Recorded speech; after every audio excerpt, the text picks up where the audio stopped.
In the name of one holy and triune God, amen.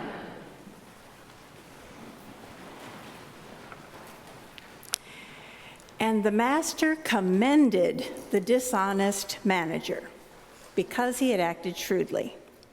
Now I ask you, what kind of an ending is that for a parable in the gospel? Every commentary on this passage begins with some sort of a statement that goes like this: this is the most obscure and difficult parable in the Gospels. So I just like to thank Art for saving this one for me. Unlike most of Jesus' parables and stories, this one doesn't use images from nature. There aren't any sheep or shepherds or vineyards. In this parable, we're dealing with an economic reality. There's a business with an owner, a manager, who's been accused of dishonesty, and a lot of poor people who owe the master and the business.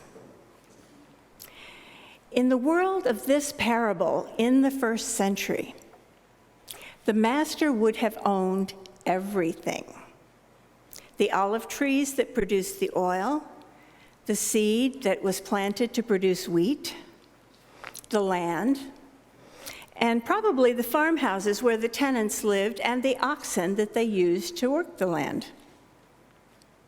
The master quite possibly also owned the manager.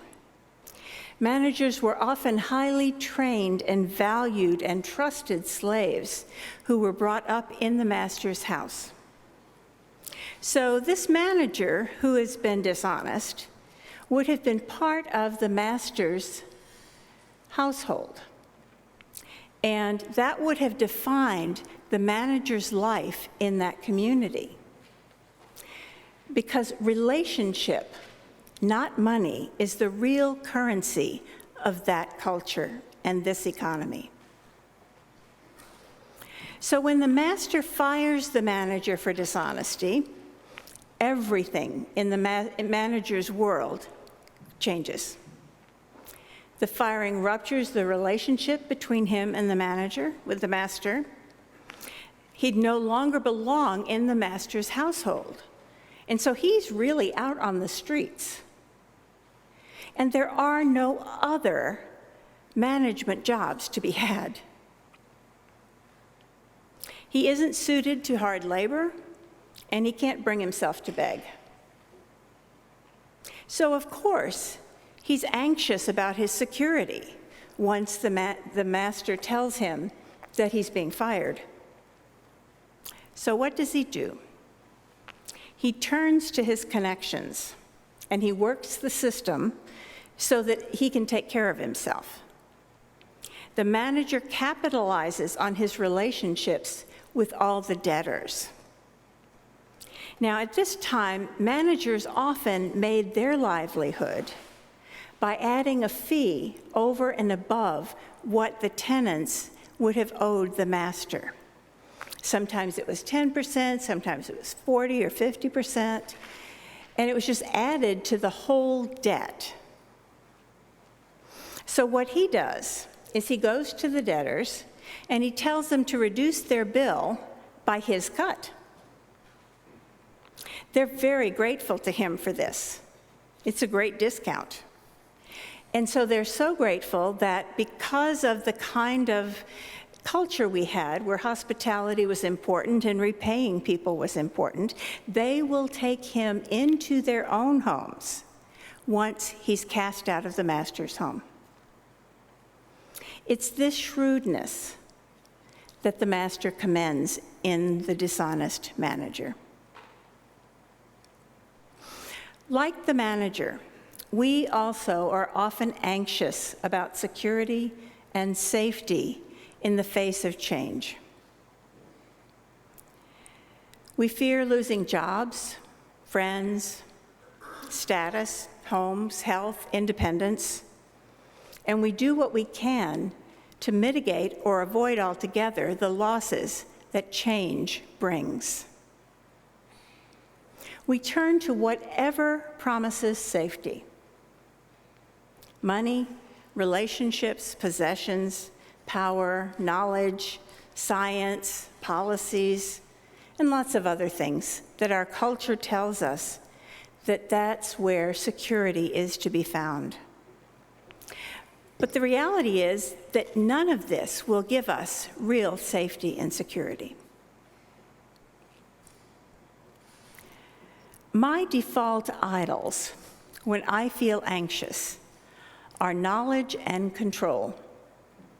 I tend to think, if only I know enough, and if I can control my environment and, to be truthful, some of the people in it, so if I can control all of that, I'll be safe.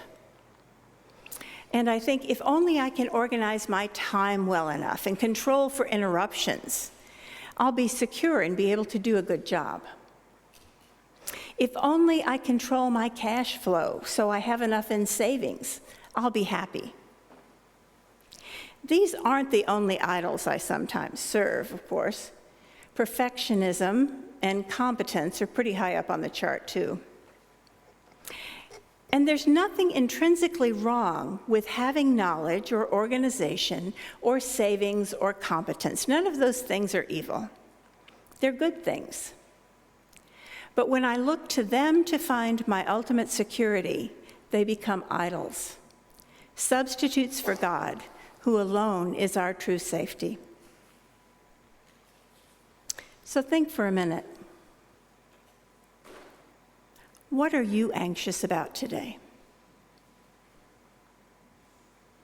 What change is making you uneasy? Is it a troubled relationship, the state of the world, a health concern, changes that are happening in the church and society? Whatever the anxiety is, where are you looking for security in your anxiety? What are your default idols? It might be like mine, knowledge or control. Those seem to be very popular. Or it could be something else. It could be financial security, or intellectual ability, or tradition, or any other good thing that I might cling to. Even if it is good, and all those things are, when I cling to it to find safety, it becomes an idol and an impediment to my relationship with God. So what would it take to let go of that idol, whatever it is, and rely for security on God's faithfulness and love? What might life look like, and what might the world be like, if we served only God? Amen.